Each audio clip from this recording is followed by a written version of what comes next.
Now, Peter Magubane, who was born in Johannesburg in 1932, suffered from beatings, solitary confinement and banning orders as a result of documenting the cruelty of apartheid. His funeral, which took place earlier this week, brought together presidents, government officials and cultural leaders to reflect on his work and contribution to the struggle. Joining me now to discuss the significance of his photography is artist and cultural expert, Professor Pitika Ntuli. A very good morning to you. Thank you so much for your time. We heard how mourners hailed Peter Magubane for fighting apartheid with his camera. How significant was the power of photography, especially at a time of apartheid? There's a general, knowledge that a single picture is worth 1,000 words. But I think, Peter Magubane was worth more than 1,000 words. He had a very clear and accurate, eye. And we are passing through a very difficult time, apartheid, segregation, and the rest of this. And this needed to be recorded for the world press, for people to see, which he did, very, brilliantly. And one of his most famous photos was when he took a photo of a young black girl sitting under a Europeans only sign. That just itself just told you the brutality of apartheid when even a child will not actually be even allowed to be there. And for that, the system hated him very much. That's why it resulted in his banishment, in his detention and general harassment.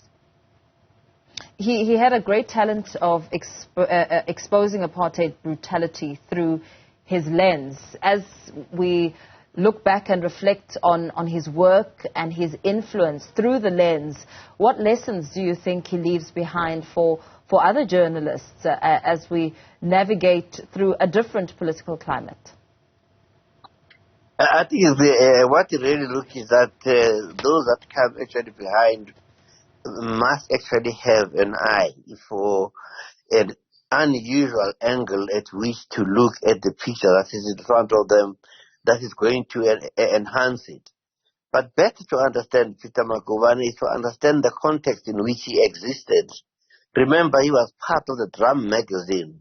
And Drum magazine had some of the best, journalists you could find in the world at that time. The journalists were poets, and they were also writers. They were investigative journalists. The Henry Ngumalos, the Ken Tembers, the Net Nakasa, the Casey Mutsisis, and this. He was part of that worldview.